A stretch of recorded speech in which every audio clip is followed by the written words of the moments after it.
안녕하세요. 유튜브 채널 미국 주식 이슈워치입니다.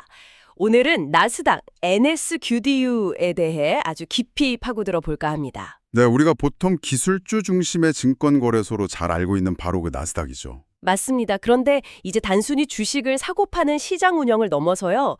금융기술, 그리고 데이터 솔루션까지 제공하는 글로벌 기업으로 변모하고 있다고 하는데요. 오늘 나스닥의 현재와 또 미래는 어떨지 한번 자세히 살펴보겠습니다. 네, 저희가 조사한 자료들을 이렇게 쭉 종합해 보니까요. 나스닥이 사업 모델 자체를 근본적으로 바꾸려고 하는 움직임이 아주 뚜렷해 보입니다. 과거에는 이제 거래 수수료에 상당히 의존하는 모델이었는데 여기서 벗어나서요.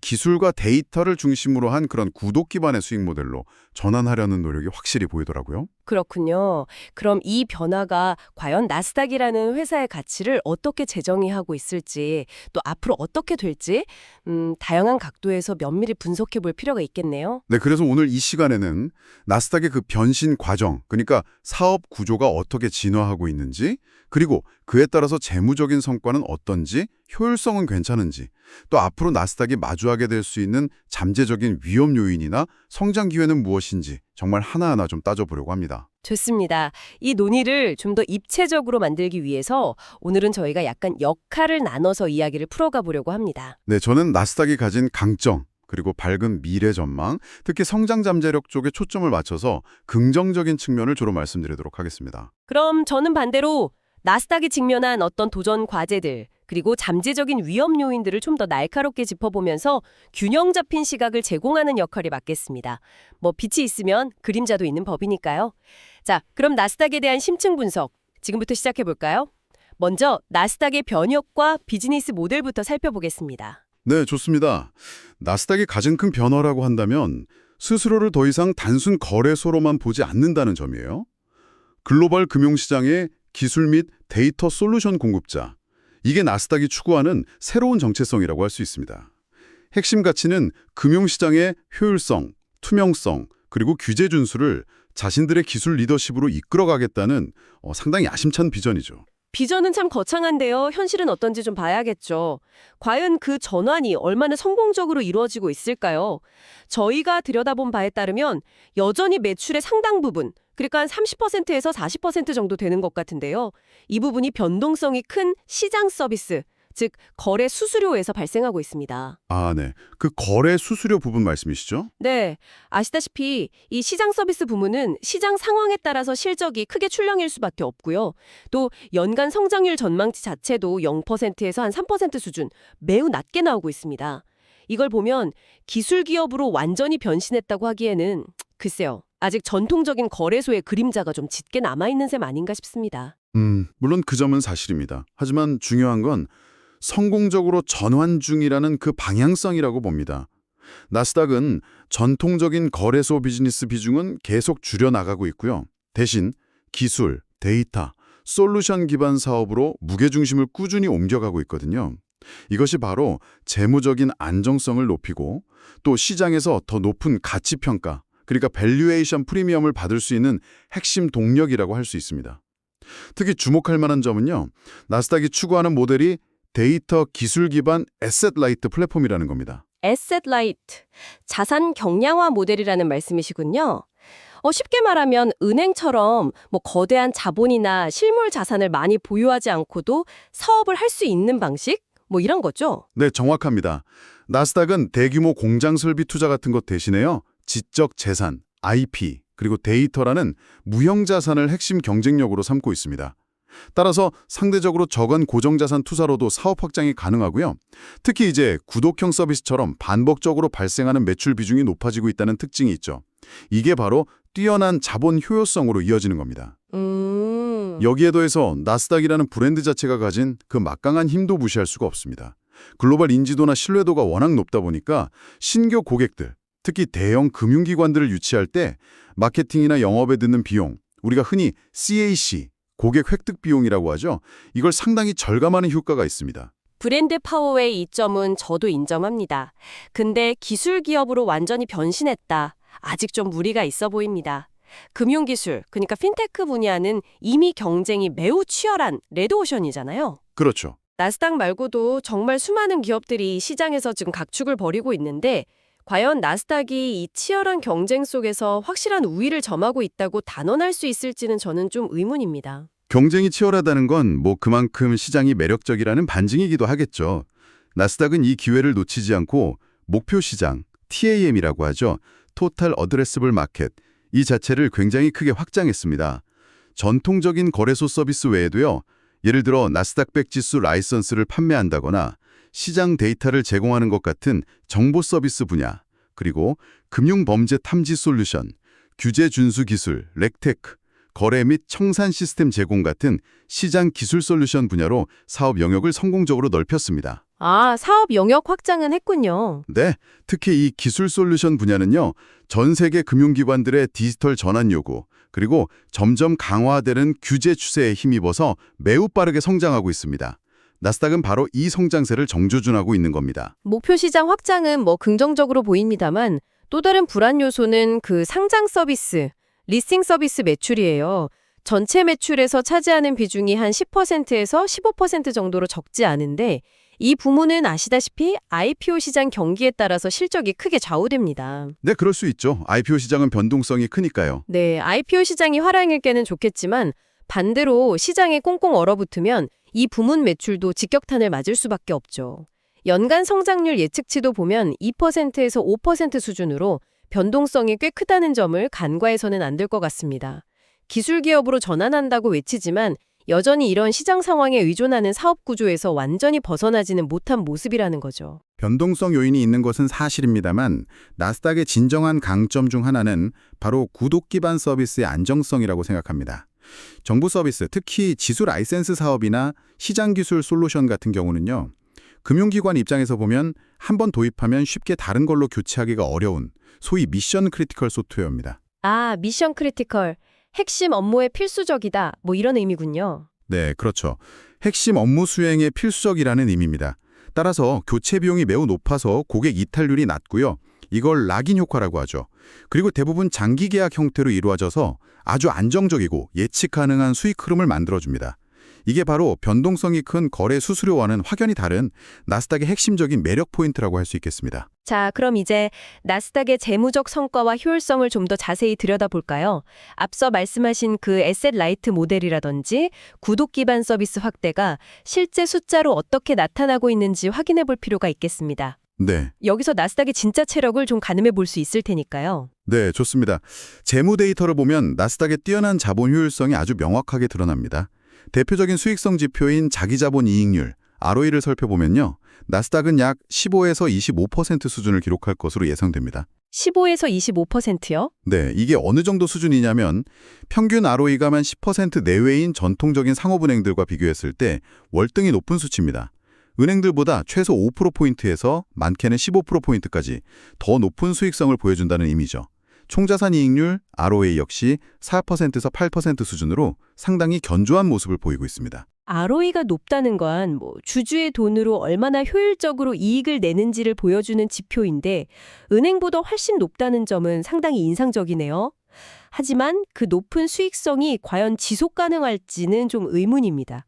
앞서 제가 지적했듯이 여전히 매출의 30에서 40%를 차지하는 시장 서비스 부문의 변동성 리스크가 남아있지 않습니까?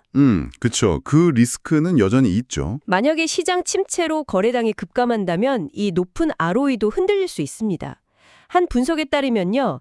만약 시장 서비스 매출이 10% 감소할 경우 연간 영업이익이 약 5,400만 달러, 우리 돈으로 하면 꽤 큰 금액인데 이게 감소할 수 있다고 합니다. 이게 연간 순이익 추정치 한 15억 달러 내외로 보는데 그거에 약 3에서 4%에 해당하는 적지 않은 규모입니다. 은행의 신용 리스크 충격보다는 작을 수 있다곤 하지만 결코 무시할 수 없는 리스크 요인이라고 봅니다. 네, 물론 시장 서비스 부분의 리스크는 존재합니다. 하지만 나스닥의 핵심은 고마진 비거래 부분의 성장성에 있다고 봐야 합니다. 부문별 예상 영업이익률을 한번 보시면요. 정보 서비스가 무려 40-50%에 달하고요. 시장 기술 부문이 25에서 35%, 심지어 아까 변동성이 지적된 상장 서비스조차도 35에서 45%의 높은 마진율을 보이고 있습니다. 아, 상장 서비스도 마진은 높군요. 네, 그렇죠. 이러한 고마진 사업들의 비중이 점차 커지면서 전체적인 수익성을 견인하고 있는 구조입니다. 이것이 바로 나스닥의 강력한 영업 레버리지 효과로 이어집니다. 기술 및 데이터 기반 사업은 초기 개발 비용 이후에는 추가 매출 발생에 따른 한계 비용이 매우 낮거든요. 그렇죠. 한번 만들어 놓으면. 네, 그래서 총 매출이 10% 증가하면 영업이익은 그보다 훨씬 큰 폭인 18%에서 22%까지 증가할 것으로 예상됩니다. 매출 증가율보다 이익 증가율이 8%P에서 많게는 12%P나 더 높다는 것은 이익 창출 능력이 매우 뛰어나다는 것을 의미합니다. 영업 레버리지가 높다는 건 근데 반대로 매출이 감소할 때는 이익 감소폭도 더 커질 수 있다는 양날의 검 아닐까요? 그리고 또 하나 짚어야 할 점은 높은 밸류에이션 부담입니다.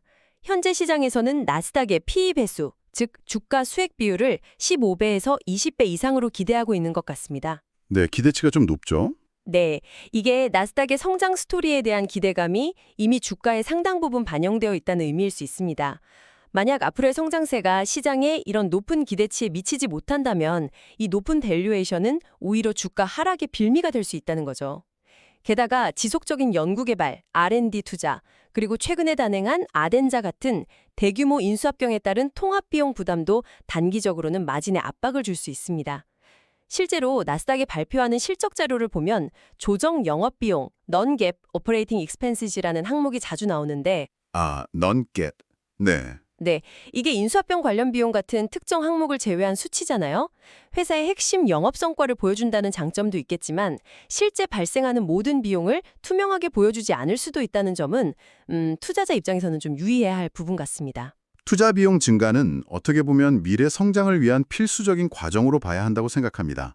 중요한 것은 그렇게 벌어들인 이익과 현금 흐름을 주주들에게 얼마나 잘 환원하고 있느냐는 점인데요. 나스닥은 꾸준한 배당금 지급과 또 자사주 매입을 통해서 주주 환원 정책을 아주 적극적으로 펼치고 있습니다. 대강이랑 자사주 매입이요? 네, 꾸준한 배당 성장은 그만큼 안정적인 현금 흐름을 창출하고 있다는 자신감의 표현이고요. 자사주 매입은 단순히 주가를 끌어올리는 것 이상의 의미를 갖습니다. 회사가 스스로 우리 주가가 지금 저평가되어 있다고 판단하고 있다는 강력한 신호이기도 하고 또 유통 주식 수를 줄여서 주당 순이익 EPS를 높이는 효과도 있죠. 이러한 점들이 바로 나스닥의 시장에서 프리미엄 밸류에이션을 받는 근거가 된다고 봅니다. 과거 데이터를 분석한 한 연구에 따르면요. 나스닥의 비거래 수익 비중이 1%포인트 증가할 때마다 PE 배수가 0.8에서 1.2포인트 상승하는 경향이 나타났다고 가정하는데 이는 시장이 나스닥을 단순 거래소가 아닌 서비스형 소프트웨어, 사스 기반의 금융기술 기업으로 점점 더 인식하고 있다는 강력한 증거라고 할 수 있습니다. 사스 기업으로 본다는 거군요. 네, 그렇죠. 최근 실적 발표에서도 이런 긍정적인 흐름이 확인됩니다. 예를 들어 지난 2025년 2분기 실적 발표 당시 시장 예상치였던 주당 0.80달러를 훌쩍 뛰어넘는 0.85달러의 EPS를 기록하면서 어닝 서프라이즈를 달성했고요. 그 결과 주가가 6% 이상 상승하기도 했습니다. 심지어 4분기 연속으로 시장의 EPS 예상치를 뛰어넘는 기록을 이어가고 있습니다. 연속적인 어닝 서프라이즈는 분명 긍정적인 신호이긴 합니다. 하지만 앞서 언급했듯이 상장 서비스 부문의 변동성은 여전히 남아있는 숙제입니다. 매출 비중이 10에서 15%이고 연 성장률이 2에서 5% 수준에서 등락을 거듭한다는 것은 결국 IPO 시장 상황에 따라서 전체 실적이 흔들릴 수 있다는 의미거든요. 비거래 부문의 안정성이 높아졌다고는 하지만 여전히 이런 외부 변수에 취약한 부분이 남아있다는 점은 분명한 리스크 요인입니다. 이래 나스닥의 핵심 성장 동력과 경쟁 우위, 그러니까 나스닥이 가진 진짜 무기는 무엇인지 한번 살펴보겠습니다. 이 부분에 정말 흥미로운 점들이 많습니다. 우선 전통적인 거래소 사업 자체가 가진 강력한 경제적 해자, 모트를 빼놓을 수 없습니다. 아, 해자요? 네, 거래소 사업은 막대한 초기 투자 비용, 강력한 네트워크 효과, 그리고 정부의 엄격한 규제 때문에 신규 경쟁자가 진입하기가 매우 어려운 구조입니다. 나스닥은 세계 최초로 완전 전산화된 거래 시스템을 구축하고 운영해온 경험과 기술력까지 갖추고 있죠. 거래소 사업의 진입 장벽이 높다는 점에는 저도 동의합니다. 하지만 그렇다고 경쟁이 없는 건 아니죠. 뉴욕 증권거래소, NISE 같은 전통적인 경쟁자는 물론이고 다자간 매매 체결 회사, ATS 같은 새로운 형태의 거래 플랫폼들과의 수수료 경쟁은 여전히 치열합니다. 네, 경쟁은 있죠. 게다가 나스닥이 미래 성장 동력으로 삼고 있다는 그 핀테크 솔루션 분야는요. 이미 거대 기술 기업들과 혁신적인 스타트업들이 정말 치열하게 경쟁하는 격전지입니다. 과연 나스닥이 이 경쟁에서 확실한 승기를 잡았다고 말할 수 있을까요? 저는 좀 네, 경쟁 속에서도 나스닥만의 독보적인 자산이 빛을 발한다고 봅니다. 바로 강력한 브랜드 파워와 인덱스 사업입니다. 특히 기술 기업들에게 나스닥 상장이라는 것은 단순한 자금 조달 수단을 넘어서요. 혁신 기업이라는 이미지를 부여하는 일종의 프리미엄 브랜드 가치를 지닙니다. 그렇죠. 나스닥 상장하면 뭔가 기술 기업 느낌이 확 나죠. 상품 등에서 발생하는 라이센스 수수료는 시장 상황 변동과 거의 관계없이 꾸준히 들어오는 안정적인 고수익 로열티 수입입니다. 실제로 최근 분석에 따르면 3분기 인덱스 관련 매출은 전년 대비 15% 이상 성장할 것으로 예상될 정도로 아주 강력한 성장세를 보이고 있습니다. 이것이야말로 나스닥의 핵심적인 경쟁 우위 중 하나라고 할 수 있습니다. 인덱스 사업의 강점은 분명 매력적입니다. 하지만 나스닥의 미래는 결국 베라핀이나 아덴자처럼 막대한 자금을 투입해서 인수한 기업들을 얼마나 성공적으로 통합하고 시너지를 창출하는 게 달려있다고 봅니다. 특히 105억 달러라는 정말 거금을 들여 인수한 베라핀은 기대가 큰 만큼 리스크도 크다고 생각해요. 네, 금액이 상당했죠. 네, 이런 대규모 인수합병 M&A는 통합 과정에서의 조직 문화 충돌이라든지 기술 시스템 통합의 어려움, 또 예상보다 저조한 시너지 효과 같은 다양한 실행 리스크를 안고 있습니다. 예를 들어 나스닥은 아덴자 인수를 통해서 연간 1억 4천만 달러의 비용 절감 효과를 목표로 하고 있다고 하는데 이 목표를 실제로 달성할 수 있을지는 아직 지켜봐야 하는 부분입니다. 만약 통합 과정이 순조롭지 못하거나 시너지가 기대에 미치지 못한다면 오히려 기업 가치에 부담으로 작용할 수도 있겠죠. 그 리스크를 감수하고서라도 인수를 단행한 데는 그만한 이유가 있다고 봅니다. 바로 미래 성장을 위한 핵심 기술 자산을 확보하기 위해서죠. 특히 베라핀은 금융범죄 방지 분야의 선두주자입니다. 인공지능 AI와 머신러닝, ML 기술을 활용해서 자금 세탁이나 금융사기 같은 것들을 탐지하고 관리하는 클라우드 기반 플랫폼을 제공하거든요. 아, 베라핀이 AIML 기반이었군요. 네. 베라핀의 가장 강력한 무기는 2,600개가 넘는 금융기관 고객들로부터 수집된 방대한 컨소시엄 데이터 네트워크입니다. 이 집단 지성 데이터는 경쟁사들이 쉽게 모방할 수 없는 독점적인 자산이고요. 고객들이 다른 솔루션으로 쉽게 바꾸지 못하게 만드는 강력한 전환 비용, 스위칭 코스트, 즉 락인 효과를 만들어냅니다.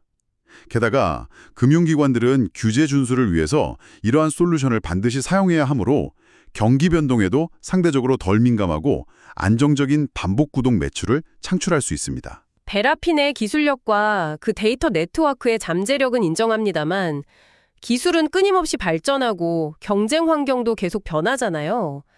이러한 기술 우위를 유지하기 위해서는 막대한 규모의 지속적인 연구개발, R&D 투자가 필수적입니다. 이건 결국 기용 부담 증가로 이어질 수밖에 없고요. 그렇죠. 투자는 계속해야죠. 또한 규제 환경의 변화 가능성도 무시할 수 없는 리스크 요인입니다. 예를 들어 데이터 서비스 가격 정책이나 거래 수수료에 대해서 규제 당국이 개입해서 인하 압력을 가할 가능성은 항상 존재하거든요. 실제로 한 스트레스 테스트 시나리오에서는 규제 강화로 인해서 전체 매출 총이익률 GPM이 3%포인트 하락하는 상황을 가정하기도 했습니다. R&D 투자는 비용이지만 그 결과물이 바로 아덴자 인수와 같은 시장 기술 솔루션 확장으로 나타나고 있는 겁니다. 아덴자 인수를 통해서 나스닥은 기존의 거래 및 시장 감시 시스템 제공 역량에 더해서 자본 관리 및 규제 보고 솔루션까지 포트폴리오를 확장했습니다. 자체 개발한 거래 및 감시 시스템은 이미 전 세계 130개 이상의 시장 운영기관, 거래소나 규제기관 같은 곳들이죠.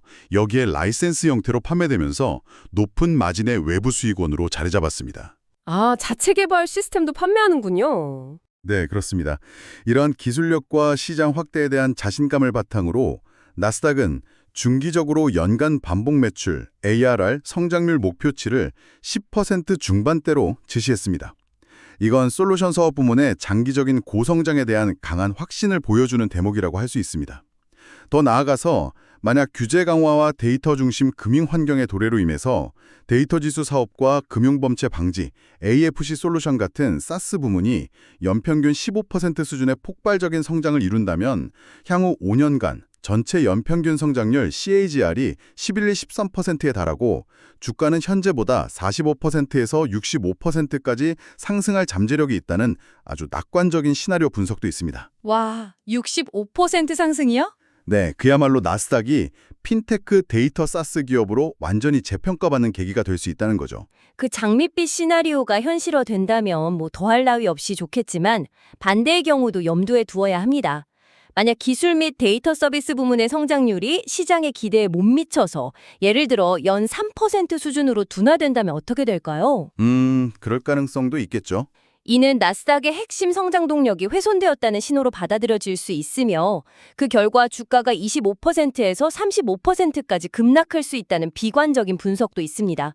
성장 기대감이 높은 만큼 그 기대에 부응하지 못했을 때의 실망감과 주가 충격 또한 클 수 있다는 점을 명심해야 합니다. 이제 마지막으로 시장의 기대치, 즉 컨센서스와 나스닥이 제시하는 가이던스, 그리고 이를 종합한 밸류에이션 측면을 좀 살펴보겠습니다.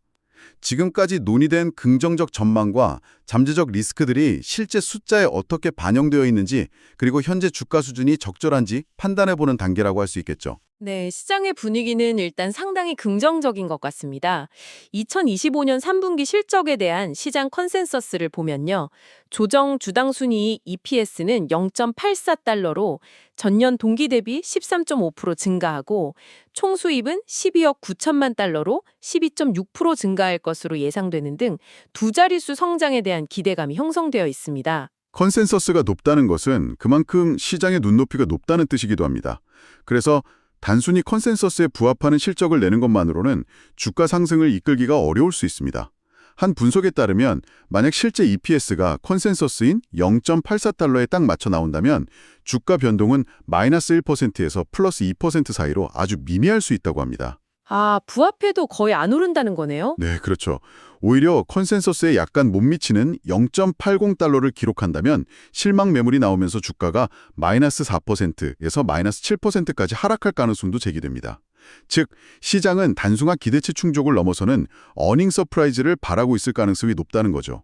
분석가들은 EPS가 0.90달러 이상 나오는 슈퍼 서프라이즈가 발생해야 비로소 6% 이상의 의미 있는 주가 상승을 기대할 수 있다고 보고 있습니다. 근데 뭐 충분히 서프라이즈를 기대해 볼 만한 근거는 있어 보입니다.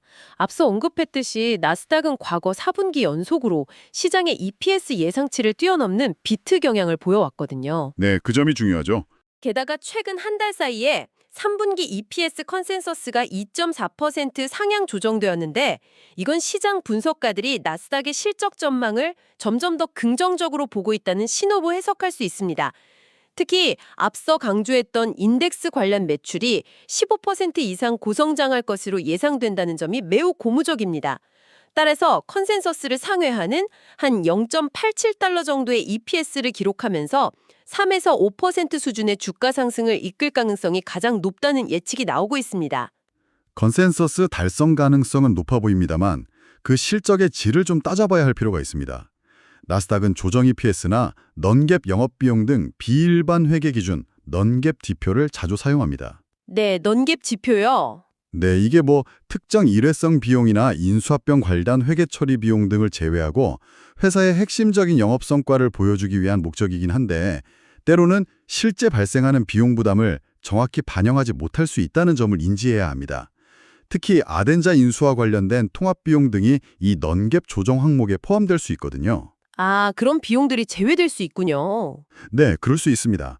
또한 회사가 공식적으로 제시하는 가이던스를 보면 넌갭 영업비용에 대해서는 구체적인 예상 범위를 제시하지만 예를 들어 22억 9,500만 달러에서 23억 3,500만 달러 사이 변동성이 큰 시장 서비스 부문의 매출에 대해서는 명확한 가이던스를 제시하지 않아서 불확실성을 남겨두고 있습니다. 넌갭 지표 사용은 성장성과 기술 투자가 많은 기업들에서 흔히 볼 수 있는 방식이고요.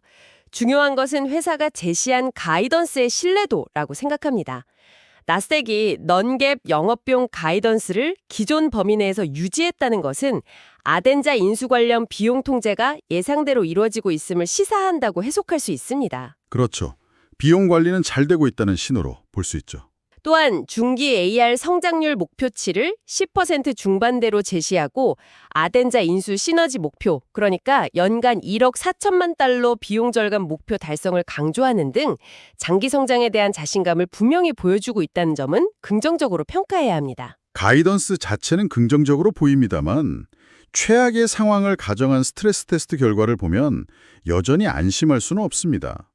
만약 글로벌 경기 침체가 심화되고 금융 규제가 예상보다 강화되는 시나리오가 현실화된다면 나스닥의 순이익은 12%에서 18%까지 감소하고 주가 역시 15%에서 20%까지 하락할 수 있다는 분석 결과가 있습니다. 아, 경기 침체와 규제 강화 시나리오군요. 네, 또한 옵션 시장의 움직임을 통해서 시장의 기대 변동성을 엿볼 수 있는데요.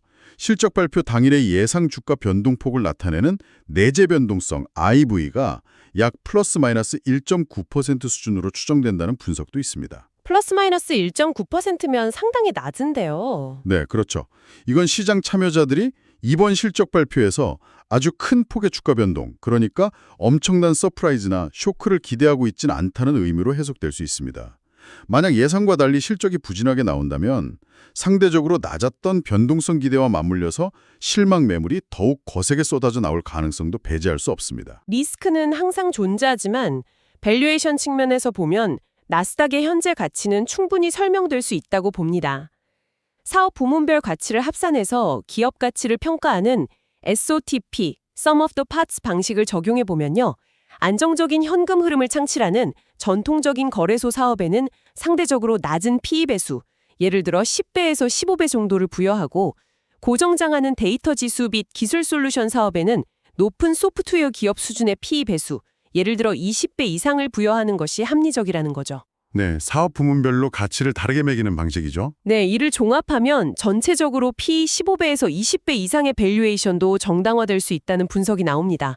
더 나아가서 기업의 미래 현금 흐름을 예측해서 현재 가치를 계산하는 DCF, 할인 현금 흐름 모델 분석에서는 리스크 조정 할인율, RADR을 6.5%라는 비교적 낮은 수준으로 산출했습니다. 6.5%면 상당히 낮은 편인데요. 네, 그렇죠. 이는 나스닥의 안정적인 사업 구조와 강력한 경쟁 우위, 즉 경제적 혜자를 높게 평가해서 미래 현금 흐름의 불확실성을 낮게 본다는 의미입니다. 그 낮은 할인율과 높은 목표 PE는 결국 나스닥의 성공적인 사업 전환과 미래 성장에 대한 시장의 강한 믿음을 반영하는 것이라고 할 수 있습니다.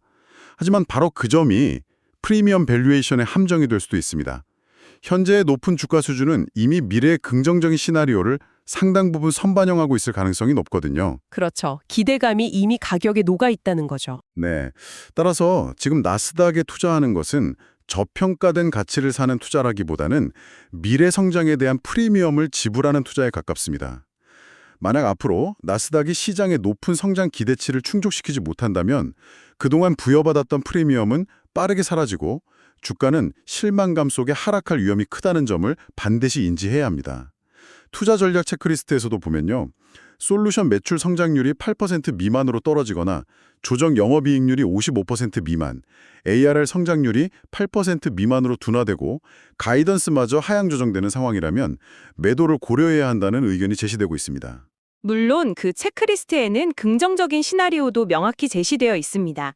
솔루션 매출 성장률이 12%를 넘고 조정 영업이익률이 58%를 넘으며 ARR 성장률이 10%를 넘어서는 동시에 회사가 가이던스까지 상향 조정한다면 이는 적극 매수 신호로 해석될 수 있다는 거죠. 네, 불시나리오죠. 그리고 앞서 언급한 DCF 모델 분석 결과는 더욱 낙관적인 전망을 뒷받침합니다. 낮은 리스크 조정 할인율 6.5%와 향후 5년간 연평균 12% 수준의 견조한 성장, 특히 AFC 및 지수 데이터 부문의 고성장을 반영했을 때 나스닥의 적정 가치는 현재 주가 대비 30%에서 45% 더 높을 수 있다는 추정입니다. 예를 들어 현재 주가가 60달러라면 78달러에서 87달러 이상까지 상승할 여력이 있다는 계산이죠. 이것이 바로 장기적인 관점에서 나스닥에 대한 긍정적인 시각을 유지하는 근거가 됩니다. 자, 오늘 나스닥에 대해서 정말 다양한 측면에서 깊이 있게 살펴봤는데요. 제가 보는 긍정적인 측면을 다시 한번 요약하자면 나스닥은 전통적인 거래소 모델을 성공적으로 넘어서고 있다고 봅니다. 전체 매출에서 반복적으로 발생하는 수익 비중이 높아져서 안정성이 강화되었고요. 베라핀과 아덴사 같은 독점적인 기술 자산을 통해 미래 성장 동력을 확보했으며 강력한 인덱스 사업은 꾸준한 캐시카우 역할을 하고 있습니다. 이러한 요소들이 높은 마진율과 뛰어난 자본 효율성으로 이어지고 있으며 나스닥이 단순 거래소가 아닌 기술 기반 플랫폼 기업으로서 프리미엄 가치를 인정받을 자격이 충분하다고 생각합니다. 특히 장기적으로 데이터 및 SaaS 시장의 성장에 따른 수혜 가능성도 매우 크다고 봅니다. 하지만 제가 보는 관점에서는 여전히 신중해야 할 부분들이 많습니다. 비거래 부문의 비중이 커졌다고는 하지만 여전히 시장 변동성에 직접적인 영향을 받는 거래 관련 매출 비중이 상당하다는 점은 부인할 수 없습니다. 또한 핀테크 솔루션 분야의 경쟁은 앞으로 더욱 치열해질 것이며 베라핀이나 아덴사 같은 대규모 M&A 이후의 통합 과정과 시너지 창출 효과는 아직 불확실성이 남아 있습니다. 지속적인 기술 개발 투자 부담과 언제든 불거질 수 있는 규제 환경 변화 가능성 역시 잠재적인 리스크 요인입니다. 그리고 무엇보다 현재 높은 밸류에이션은 이러한 긍정적인 전망을 이미 상당 부분 반영하고 있을 수 있으므로 만약 앞으로의 성장이 시장의 높은 기대치에 미치지 못할 경우에는 주가가 실망감 속에 하락할 위험이 있다는 점을 다시 한번 강조하고 싶습니다. 결국 나스닥에 대한 최종적인 판단은 안정적인 금융 인프라 기업이라는 측면과 고성장 기술 기업이라는 잠재력 사이에서 어디에 더 무게를 둘 것인가의 문제인 것 같습니다. 투자자 여러분께서는 오늘 저희가 제시해드린 다양한 분석과 데이터, 긍정적인 측면과 잠재적 위험 요인들을 종합적으로 고려하셔서 나스닥의 미래 성장 경로와 그 안에 내재된 리스크를 균형 있게 판단해 보시면 좋겠습니다. 네, 오늘 저희가 나눈 이야기들이 여러분의 현명한 판단에 조금이나마 도움이 되기를 바랍니다. 마지막으로 투자 관련 고지사항을 말씀드립니다. 본 내용은 정보 제공을 목적으로 제작되었으며 특정 종목에 대한 매수 또는 매도 추천이 아닙니다. 모든 투자의 최종 결정과 책임은 투자자 본인에게 있음을 명심하시기 바랍니다. 또한 본 분석 내용 중 일부는 저희의 리서치 과정에서 AI 도구의 도움을 받았을 수 있으며 이로 인해 제시된 수치나 분석 결과가 실제와 차이가 있을 수 있다는 점도 유의하여 주시기 바랍니다. 나스닥이 과연 금융시장의 미래를 선도하는 진정한 기술 플랫폼 기업으로 자리매김할 수 있을지 아니면 전통적인 거래소의 한계를 넘지 못하고 경쟁 속에서 어려움을 겪게 될지 앞으로의 행보를 함께 주목해보는 것도 흥미로운 관전 포인트가 될 것 같습니다. 지금까지 유튜브 채널 미국 주식 이슈워치였습니다. 감사합니다.